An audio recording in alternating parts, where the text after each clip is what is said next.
కదండి? గట్టిగా చెప్పండి, దేవునికి స్తోత్రం. హల్లెలూయా చెప్పండి. Right, is it right?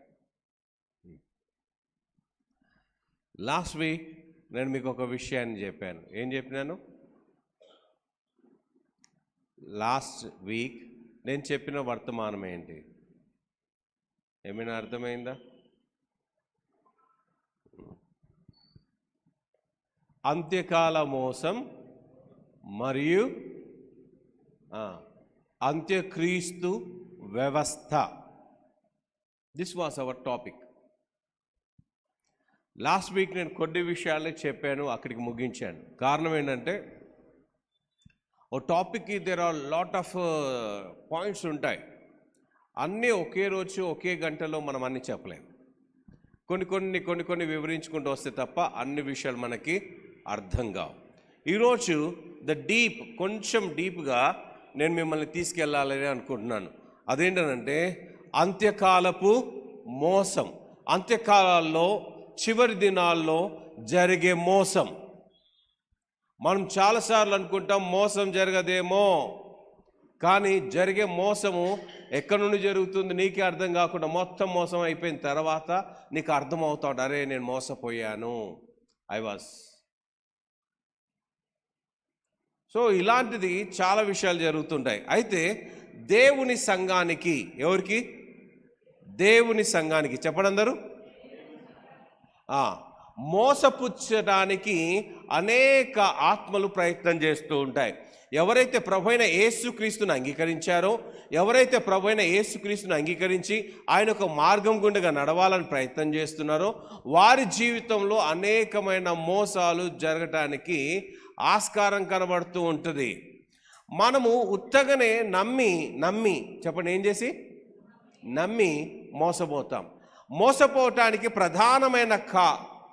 ప్రధానమైన అంశం ఏంటి అని అంటే నమ్మడం. నిన్ను నమ్మించకుండా ఒక వ్యక్తి నిన్ను మోసం చేయలేడు. చెప్పండి అందరూ, మరొకసారి చెప్పండి. నువ్వు నమ్మితే తప్ప మోసపోలేవు. ఇది ఒకటి చెప్పండి. ఈ రెండు పదాలకు అర్థం ఏంటి? నేను నమ్మించకుండా ఒకడు మోసం చేయలేడు, నువ్వు నమ్మితే తప్ప మోసపోలేవు. అయితే నమ్మకం ముడిపడి ఉంది ఈ మోసానికి. ఏం ముడిపడి ఉంది? అయ్యో బ్రదర్, నేను గుడ్డిగా నమ్మేసినాను బ్రదర్. నువ్వు గుడ్డిగా నమ్మినావు అని అంటే దాని వెనకాల ఏదో కారణమే ఉంటుంది. మోసం చేసేవాడు నిన్ను మోసం చేశాడు, కానీ ఈ విషయము మోసం చేసే వ్యక్తి అర్థం చేసుకోగలిగితే, అరే నీ దగ్గర అంత నమ్మదగిన క్యారెక్టర్ లేకపోయినా వారు నిన్ను నమ్మినారు అనంటే అదే పెద్ద క్రెడిబిలిటీ యాక్చువల్గా. కానీ ఒక్కసారి మోసపోయిన వ్యక్తి జీవితాంతం ఆ వ్యక్తిని నమ్మనే ఎందుకు నమ్మట్లేదు, నన్ను ఎందుకు నమ్మట్లేదు అని చాలాసార్లు కొంతమంది ప్రశ్న వేస్తారు. కారణం ఏంటంటే నువ్వు చేసిన మోసము నన్ను నమ్మకుండా చేస్తుంది.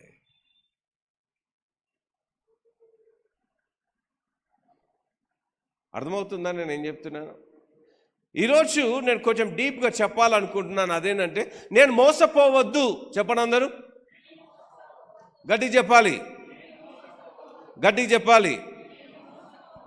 మార్కు సువార్త 13వ అధ్యాయం 5వ వచనంలో ఇలాగ రాయబడింది, యేసు వారితో ఇట్లు చెప్పసాగెను, ఎవడును మిమ్మును మోసపుచ్చకుండా చూసుకోనండి. ఎలా చూసుకోవాలంట? ఎవరు కూడా అనే పదంలో అందరూ ఉన్నారు. అంతే అంటారా కాదంటారా?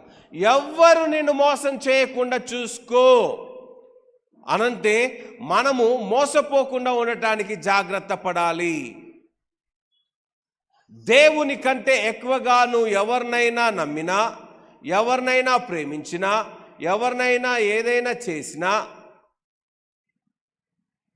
మోసపోక తప్పదు.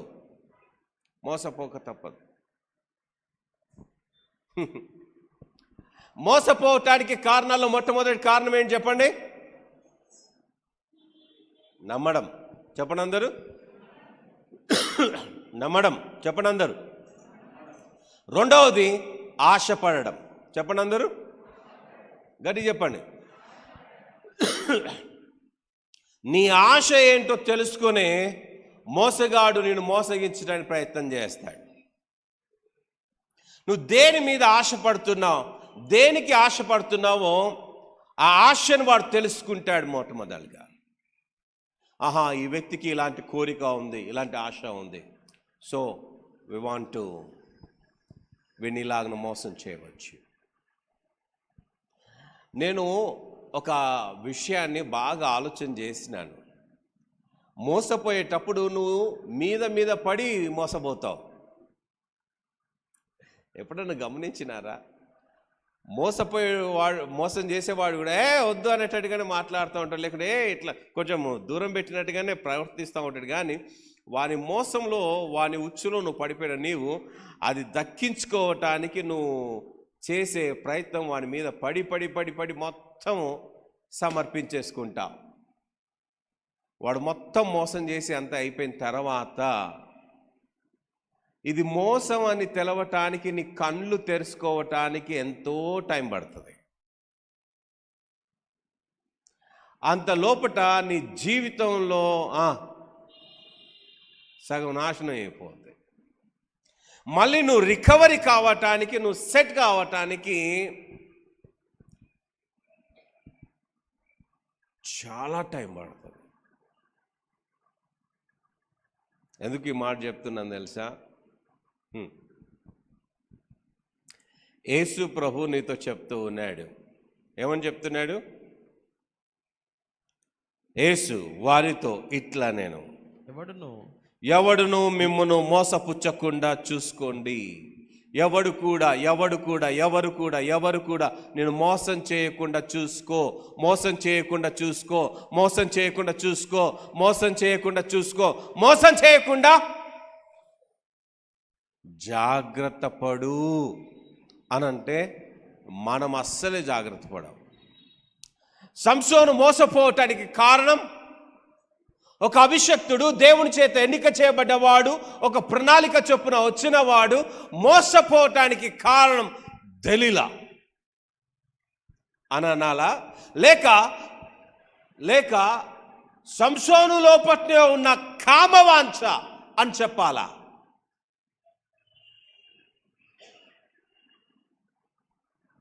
మరొకసారి చెప్తున్నా, జాగ్రత్త వినండి. సంసోను మోసపోవటానికి దెలీలా కారణం అని చెప్పాలా, లేక సంసోను లోపట దాగి ఉన్న కామవాంఛ అని అనుకోవాలా? కానీ ఏదేమైతే ఏమి, రెండు రకాలుగా అతడు మోసపోయి గుడ్డోనిగా బ్రతికి చాలా జీవితం సర్వనాశనం చేసేసుకున్నాడు. నీ లోపట ఉన్నది నిన్నే కాదు, నీ సమస్తాన్ని నాశనం చేస్తుంది. అర్థమవుతుందా నేనేం చెప్తున్నాను? అందుకని నీ లోపట దైవ చిత్తం లేకుండా శరీరానుసారమైనది, లోకానుసారమైనది, ఈ భూ సంబంధమైన ఆశలు, కోరికలు ఏదున్నా కూడా నిన్ను దేవుని ప్రణాళిక నుంచి వైతొలగించటానికి నీ లోపట ఉన్న చేదు వేరే కారణం. అదే సంసోను యోసేపులాగా పరిగెత్తితే ఎంత బాగుండేది. మీరు అనవచ్చు, అలా పరిగెత్తితే ఆయన సంసోను ఎందుకు అవుతాడు, యోసేపు అయ్యేటోడు అని. అర్థమైందా నేనేం చెప్తున్నాను?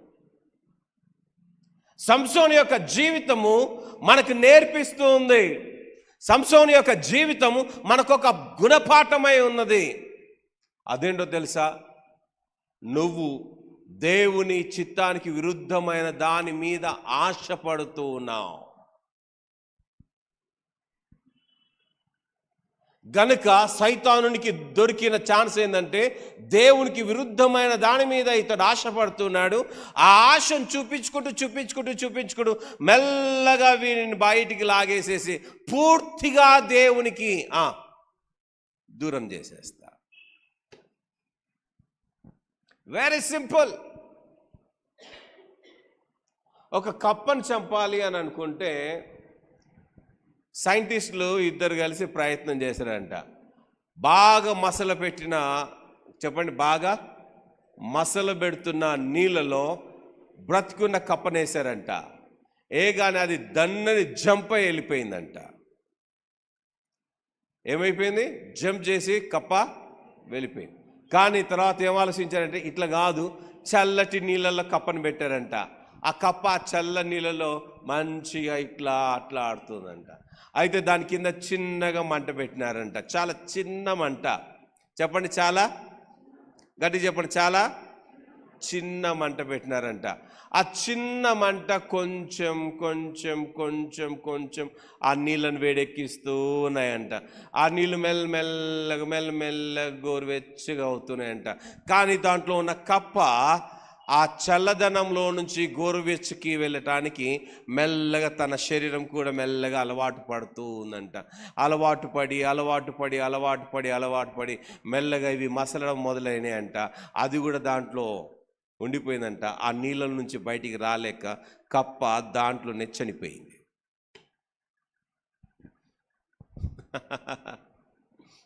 అర్థమైందా నేనేం చెప్తున్నాను? అంటే కప్పను చంపటానికి వేసిన ప్రణాళిక ఇది. ఇలా అయితే చావదు, దీన్ని మెల్లగా స్టార్ట్ చేయాలి, లేకుంటే ఎగిరిపోద్ది. అలాగనే ఆధ్యాత్మికమైన జీవితంలో నుంచి మనం వైతొలగటానికి కారణము, ఒకేసారి నీలో చెడుతనం రాదు, ఒకేసారి నీలో పాపం రాదు, ఒకేసారి నీ లోపలికి అది రాదు. కానీ నీ స్నేహం ఎవరితోటైతే చేస్తున్నావో ఆ స్నేహము వలన నీలోనికి చొచ్చుకుంటూ వస్తున్న ఒక చెడు వేరు, చెడు బీజం, ఆ చెడు నిన్ను మెల్లమెల్లగా పూర్తిగా చెడిపేసేసి దేవునికి భిన్నంగా, దేవునికి దూరంగా, దేవునికి విరోధంగా నిన్ను చేసి నిన్ను ఆధ్యాత్మికమైన స్థితిలో నుంచి లాగివేసి ఆత్మీయ మరణానికి లోను చేస్తుంది. దాని స్ట్రాటజీస్ దానికి ఉన్నాయి, కానీ నువ్వు ఎన్నడూ కూడా అర్థం చేసుకోలేకపోయావు. కారణం ఏంటంటే నీది షార్ట్ టెంపర్ గనక. నీ మైండ్ కరెక్ట్గా అర్థం చేసుకోలేకపోయావు గనుక సైతాను నన్ను ఇలా పడేస్తాడేమో, సైతాను నన్ను ఇలా చేస్తాడేమో, ఇలాగ నన్ను మోసం చేస్తాడేమో అని నువ్వు ఏ రోజు కూడా అనుకోలేదు. ఎందుకంటే నీ దగ్గర ఓవర్ కాన్ఫిడెన్స్ ఎక్కువ. ఏం కాన్ఫిడెన్స్ ఎక్కువ? ఈ ఓవర్ కాన్ఫిడెన్స్లతో సగం జీవితం చచ్చిపోతాం మనం. దేంతోటి? గట్టి చెప్పండి, దేంతోటి చెప్పాలి అందరు? దేంతోటి? ఆ ఓవర్ కాన్ఫిడెన్స్. ఎంత అంటే ఇక నాకు భూప్రపంచం అంతా తెలుసు,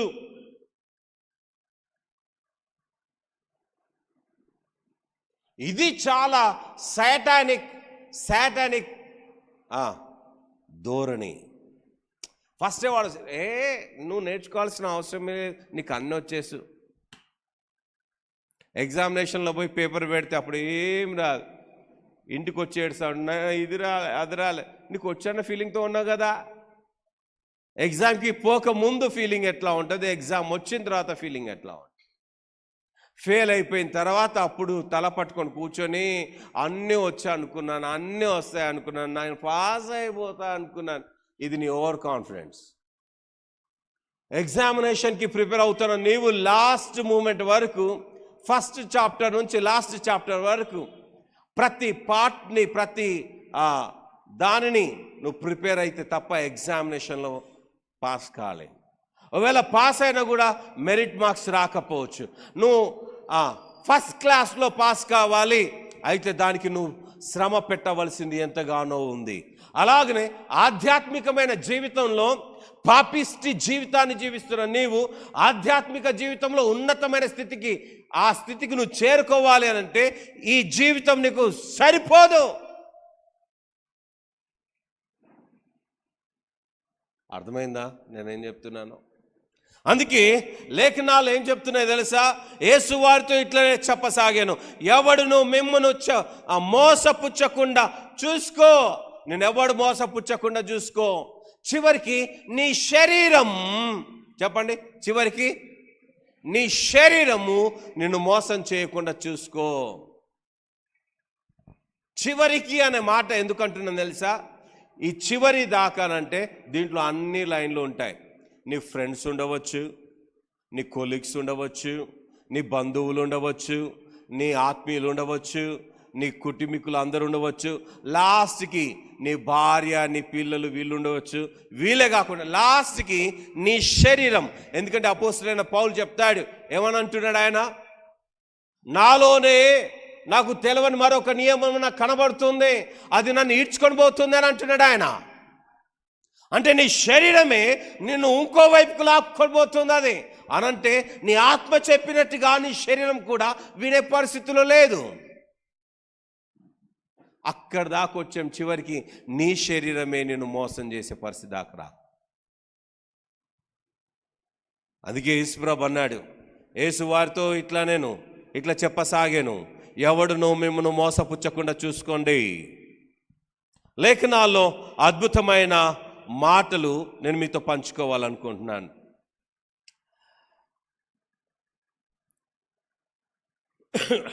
చూడండి, తిమోతికి రాసిన 2వ పత్రిక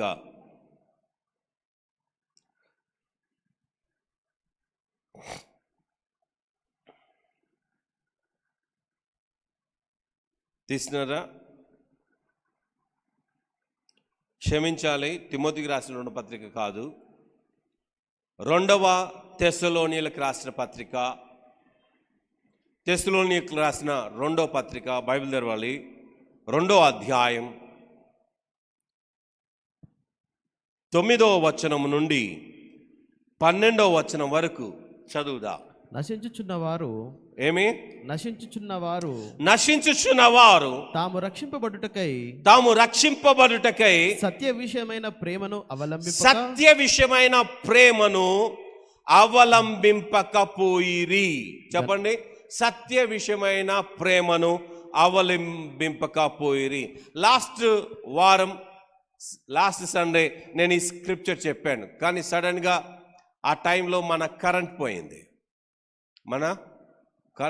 కనుక లైవ్లోకి ఈ స్క్రిప్చర్ రాలేదు. ఈరోజు లైవ్ చూసేవాళ్ళు దాన్ని కంటిన్యూషన్ చేయాలి అనే ఇంటెన్షన్తో నేను ఈ లేఖన భాగాన్ని మరోసారి మీ ముందట పెడుతూ ఉన్నాను. చూడండి, నశించుచున్న వారు తాము రక్షింపబడుటకై సత్య విషయమై ప్రేమను అవలంబింపకపోయిరి. అంటే నాశనమైపోయే వాళ్ళు సత్యమైన ప్రేమను అవలంబించరు అని చెప్పాలి. అంటే మీ ప్రేమ అబద్ధం, మీ మాటలు అబద్ధం, మీ క్రియలు అబద్ధం. కానీ ఏ వ్యక్తి అయితే నిజముగా ప్రేమిస్తాడో ఆ వ్యక్తి ఎలా ప్రేమిస్తాడు అనంటే, తాము రక్షింపబడుటకై సత్య విషయమైన ప్రేమ, సత్యమును ప్రేమిస్తారు. చెప్పండి, దేని ప్రేమిస్తారు? చెప్పాలందరూ, దేని ప్రేమిస్తారు?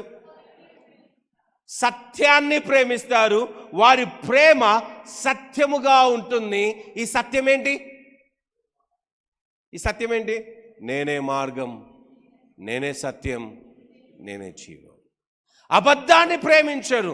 నాశనం అయిపోయేవాడు, చెడిపోయేవాడు అబద్ధాన్ని ప్రేమించినంతగా సత్యాన్ని ప్రేమించరు.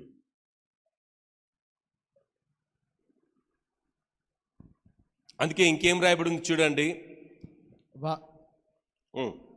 వారి రాక అబద్ధ విషయమైన సమస్త బలముతోను నానా విధములైన సూచక క్రియలతోను మహత్కార్యములతోను దుర్నీతి పుట్టించు సమస్త మోసముతోను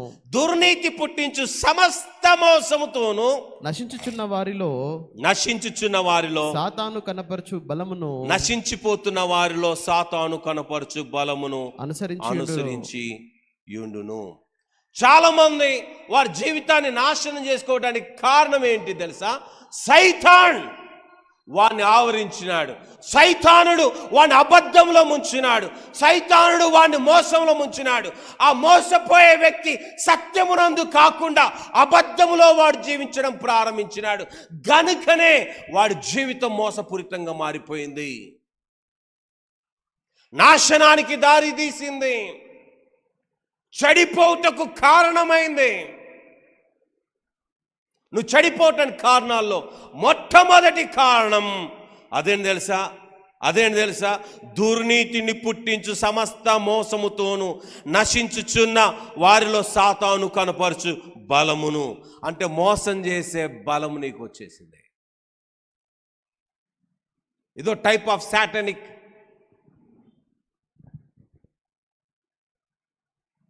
ఇదో రకమైన సైతాన్. మీకు తెలుసా ఈ విషయం? నువ్వు మోసపోతున్నావు అని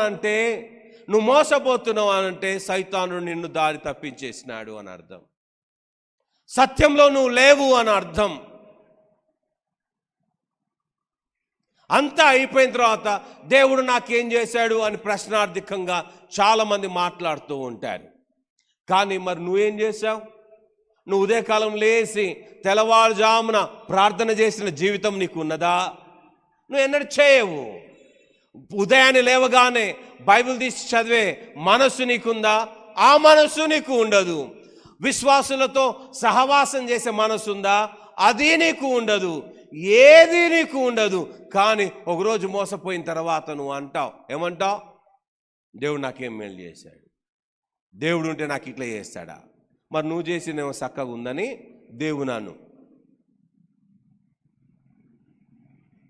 నువ్వు చేసింది సరిగానే ఉందని నువ్వు దేవుని దూషిస్తావా?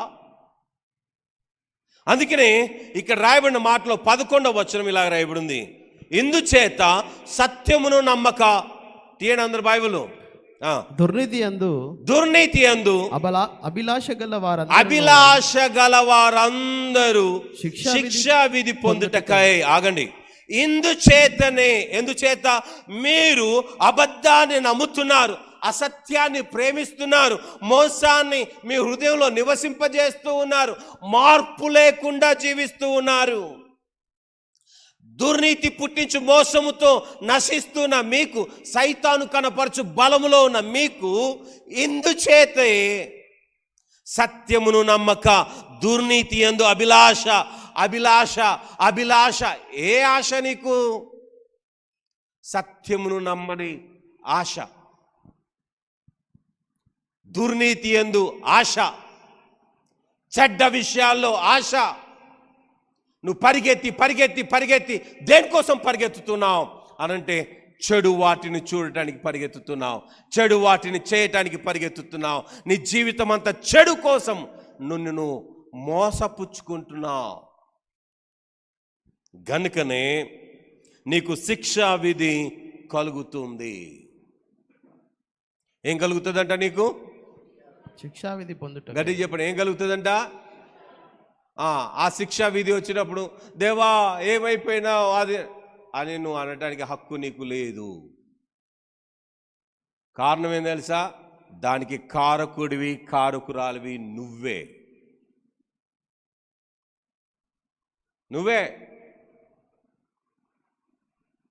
అందుకే నీకు ఏం రాయబడింది తెలుసా?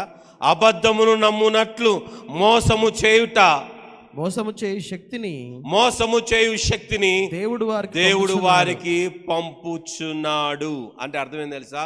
నీ మీద నుంచి దేవుని ఆత్మ వెళ్ళిపోయింది, నీ మీద నుంచి దేవుని సన్నిధి వెళ్ళిపోయింది, నీ మీద నుంచి దేవుని ఆలోచన వెళ్ళిపోయింది. ఇప్పుడు నువ్వు దేవుని సంబంధిగా లేవు. అందుకే నీకు దేవుడు అంటే ఇష్టం లేకుండా పోయింది. మోసం. అందుకే లేఖన భాగాల్లో ఇంకొన్ని అద్భుతమైన విషయాలు నేను చెప్పాలనుకుంటున్నాను. అదేంటంటే, అయ్యా మరి నేను దీంట్లో నుంచి ఎలా బయటపడాలి? చెప్పండి అందరూ, చెప్పాలి అందరూ. ఇంకొంచెం గట్టిగా చెప్పాలి.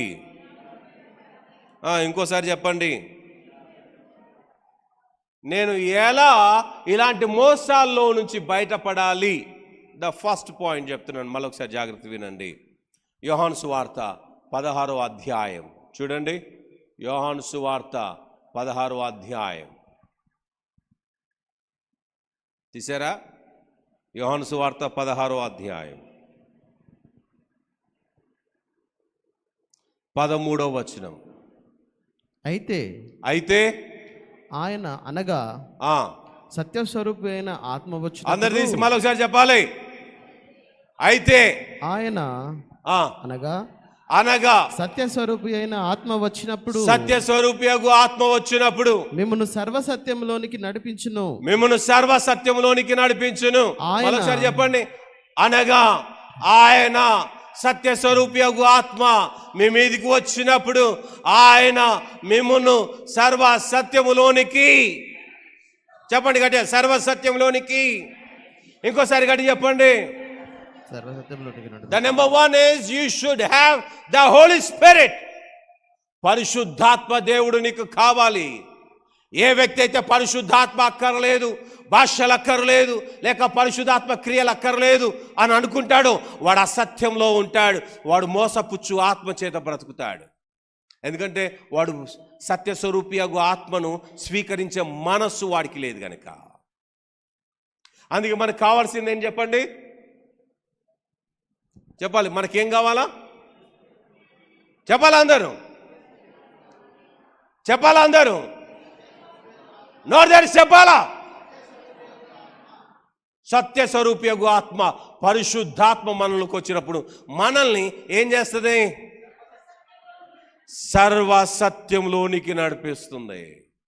పరిశుద్ధాత్మ దేవుడు మనల్ని అబద్ధంలోకి నడిపియాడు. పరిశుద్ధాత్మ దేవుడు మోసంలోకి నడిపియాడు. పరిశుద్ధాత్మ దేవుడు మనల్ని పాపపు క్రియలను చేయటానికి నడిపియాడు.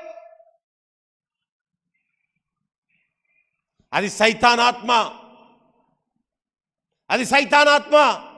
నీకు అర్థం కాలేదు. కొంతమంది భ్రమలో ఉంటారు, అది పరిశుద్ధాత్మ లేక సైతానాత్మ, ఏమీ అర్థం కాక వాళ్ళు భ్రమలో తిరుగుతూ ఉంటారు. ఇదో type of spirit, the spirit of deception. మోసపుచ్చు ఆత్మ పరిశుద్ధాత్మ లాగానే చేస్తుంది, చేసే పనులన్నీ చేపిస్తుంది,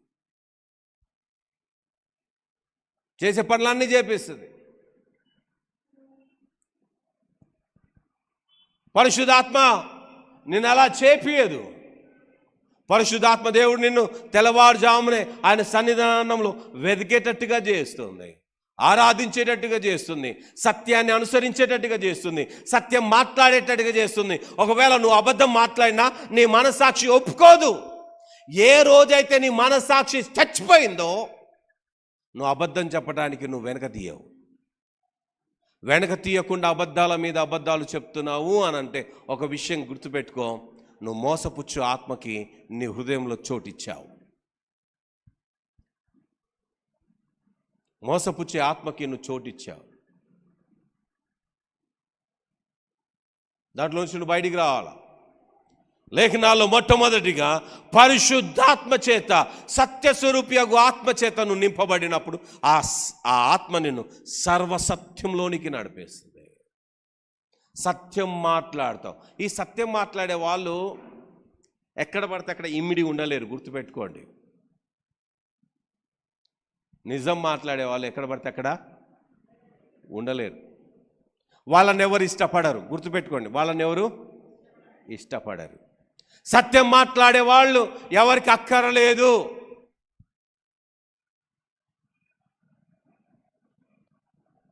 ఎందుకో తెలుసా, మోసపూరితమైన లోకంలో అబద్ధాలతోటి బ్రతికేస్తూ ఉన్నారు, అబద్ధాలతో జీవిస్తున్నారు, అబద్ధంలోనే నివాసం చేసి అబద్ధంలోనే చచ్చిపోదాం అనుకుంటున్న ప్రపంచంలో మనం ఉన్నాం.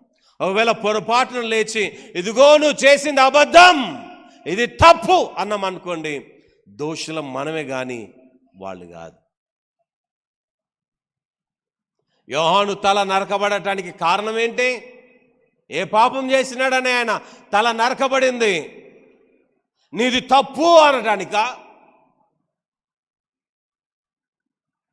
ప్రవీణ్ ప్రగడాల గారు పాపం ప్రభునందు నిద్రించారు, హతసాక్షులు అయినారు. ఏ కారణం ఏంటి? నీది తప్పు అని అన్నందుక. నీది తప్పు అని అంటే వాడు లోక విరోధి. వాడు ఏ విరోధి? లోక విరోధి. నీవు కూడా ఆ అసత్యంలోనే బతకాలనుకుంటున్నావా?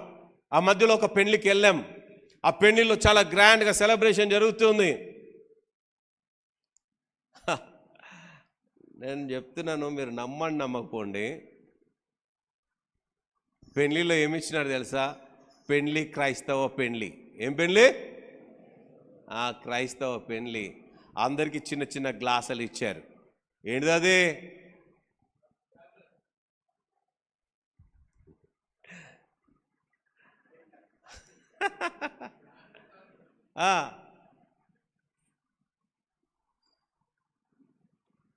మనతో పాటు వచ్చిన వాళ్ళు ఒకరు తెలవక టక్కన నోట్లో పోసుకోగానే ఇదంతా మండుతుంది, ఇదంతా మండుతుంది, ఇదంతా ఎట్లా ఉంది అని అంటున్నారు అనమాట.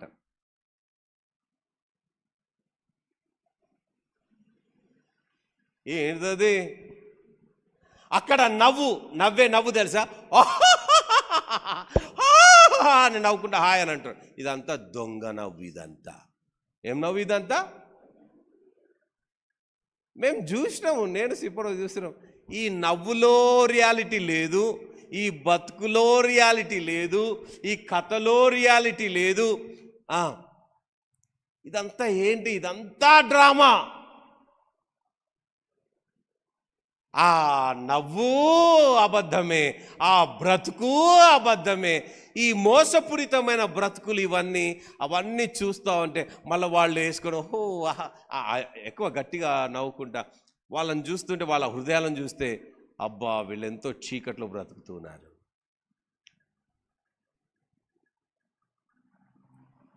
రియాలిటీ అవసరం లేదు, సత్యం అవసరం లేదు.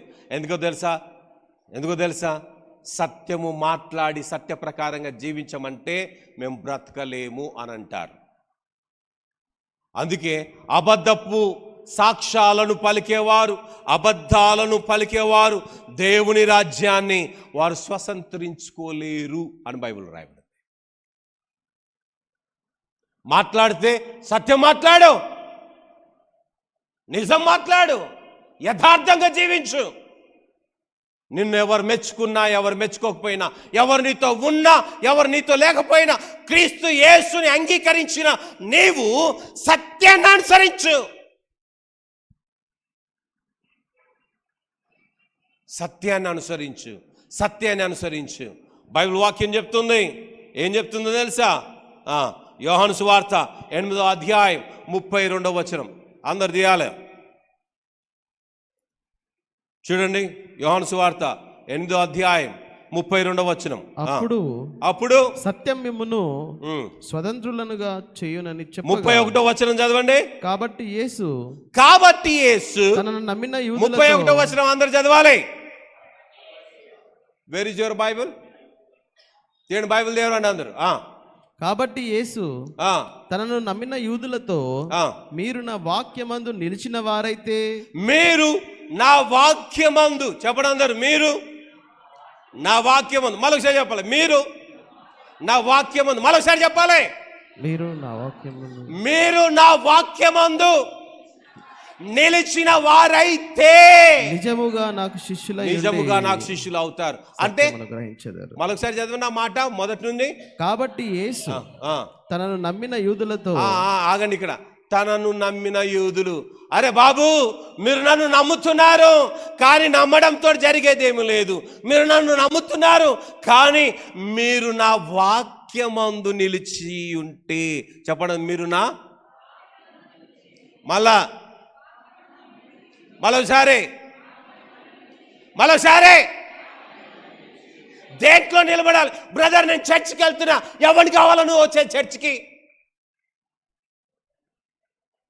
ఎవరికి కావాలి నువ్వు చర్చికి వస్తే యేసు ప్రభు సంతోషపడతాడనేది?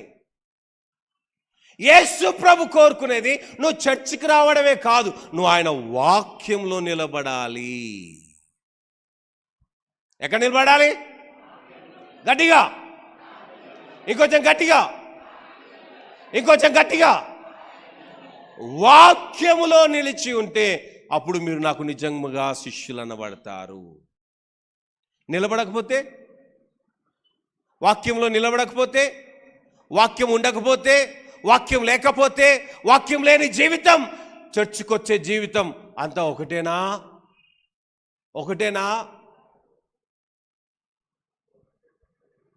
నేను చచ్చిపోతున్నా బ్రదర్, బైబిల్ తీసుకురా అని దున్నపోతా.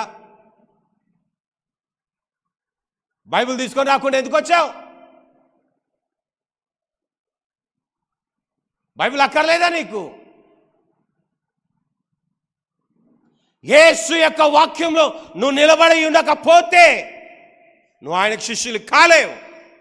అంటే ఈ చర్చ్ కాబట్టి ఏ చర్చ్ కన్నా పో, కానీ యేసు ప్రభు శిష్యుని కాలేవు. ఏ చర్చికైనా పో ప్రపంచంలోకి, కానీ యేసు ప్రభు శిష్యులుగా కావాలా? వాక్యంలో నిలబడు, వాక్యాన్ని అనుసరించు, వాక్య ప్రకారంగా జీవించు. ఆ మధ్యకాలంలో ఒకడు అంటున్నాడు, అయ్యా దావీదు అసొంటోడు తప్పు చేశాడు, మరి నువ్వు పోయి చేయరాదు. ఇంకా ఇప్పుడు నువ్వు అనగలిగిన ముచ్చటేంది? అసొంటోడు తప్పిపోయాడు, ఈయన పోరాదు, మరి నిన్ను ఎవడు ఆపిండు? ఇప్పుడు ఎవడు రమ్మంటున్నాడు నిన్ను? అంటే సత్యము వైపు నీకు అభిలాష లేదు, సత్యాన్ని అనుసరించే మనస్సు లేదు నీకు. నీ తప్పును కప్పుపుచ్చుకోవటానికి ఎగ్జాంపుల్స్ని వెతుకుతున్నావు. ఇగో ఆయన కూడా ఇట్లున్నాడు కదా, అయితే నువ్వు కూడా అట్లా ఉండరాదు. మరి ఇప్పుడు ఎవడొద్దంటాను నిన్ను? ప్రకటన గ్రంథంలో ఇలాగ రాయబడి ఉంది, పాపం చేసేవాడిని ఇంకా నువ్వు చేయని వదిలే, నీతిమంతుని ఇంకా నువ్వు అధిక నీతిమంతునిగా ఉండని. నువ్వు ఎటు సైడ్ ఉంటావు అది నీ విషయం, అది నీ పాట. అది నాకు వానితోటి వీనితోటి సంబంధం లేదు. నేను నా మట్టుకైతే బ్రతుకుట క్రీస్తే, చావైతే మేలే అని నేను తీర్మానం చేసుకున్నా బ్రదర్. అంటే నేనంట, ఎస్, గొర్రెకి పందికి సంబంధం లేదు బ్రదర్ అంట. దేనికి చెప్పండి? దేనికి చెప్పాలందరూ? చెప్పాల నోరు తెరిచి. ఎందుకు? గొర్రె పరలోక రాజ్యంలో, గొర్రె యొక్క పరలోక రాజ్యంలో బురద ఉండును. గొర్రె పరలోక రాజ్యంలో బురద ఉండదు. ఇది మంచిగా బురదలో పండుకొని పరలోకం కనబడుతుందిరా ఇక్కడే అనుకుంటుంది పంది కదా. గొర్రె పొరపాటున అది పడితే ఎమ్మటే దాంట్లో నుంచి బయటకు వచ్చి దులిపేసుకొని ఛీ. రెండిటికి రెండు జంతువులే కానీ స్వభావాలు వేరు. చెప్పండి ఏంటి? స్వభావం వేరు. నీ స్వభావం ఎలాగుంది? అందుకని లేఖనాలు రాయబడి, నేను చర్చికి వెళ్ళాలా వద్దా అనే దానికన్నా నువ్వు వాక్యంలో నిలబడి ఉన్నావా లేదా, వాక్యాన్ని అనుసరిస్తున్నావా లేదా, వాక్యానుసారులతో సహవాసం చేస్తున్నావా లేదా, ఇది ఇంపార్టెంట్.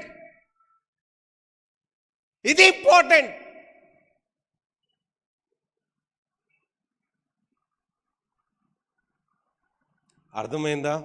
నెంబర్ 1, సత్యస్వరూపయోగు ఆత్మ కావాలి. నెంబర్ 2 ఏంటి? దేవుని వాక్యంలో నిలబడి ఉండాలా. దేవుని వాక్యంలో నువ్వు నిలబడి ఉండాలంటే నువ్వేం చేయాలా? వాక్యాన్ని చదవాలా. రోజు వాక్యాన్ని చదవడమే కాకుండా చదివే స్టేజ్ నుంచి ధ్యానించే స్టేజ్కి రావాలా. చదివే స్టేజ్ నుంచి బైబుల్ రీడింగ్ చాలా మామూలుగా చేస్తారు, కానీ మెడిటేషన్ చేయడం ఇంపార్టెంట్. అసలు నువ్వు చదవలేదు, ఇంకా మెడిటేషన్కి ఎక్కడ వెళ్తావు? వాక్యాన్ని డీప్గా, ఈ వాక్యం ఏమని చెప్తుంది, ఈ వాక్యంలో ఉన్న దాగి ఉన్న అద్భుతాలేంటి, ఈ వాక్యము మనకి ఏ రీతిగా ఆశీర్వాదకరంగా ఉంటుంది, ఈ వాక్యం ఎలాగో మనకు దీవెనకరంగా ఉంటుంది, ఈ వాక్యంలో ఏం రాయబడి ఉంది, ఈ వాక్యం యొక్క అర్థం ఏంటి?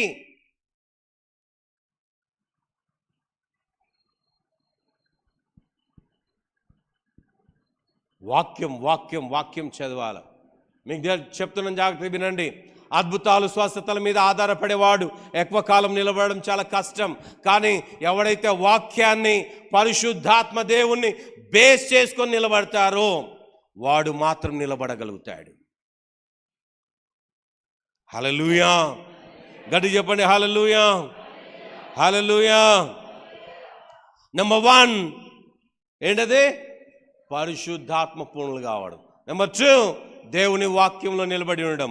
నెంబర్ 3 మార్క్స్ వార్త 13వ అధ్యాయం 33వ వచనం ఇలాగ రాయబడింది చూడండి. జాగ్రత్త పడుడి, జాగ్రత్త పడుడి, మెలకువగా నుండి మేల్కొవ కలిగి ప్రార్థన చేయుడి. ప్రార్థన చేయండి. There is a prayer life. ఏంటది? ప్రార్థన జీవితం. చెప్పండి అందరూ, గట్టిగా చెప్పాలి.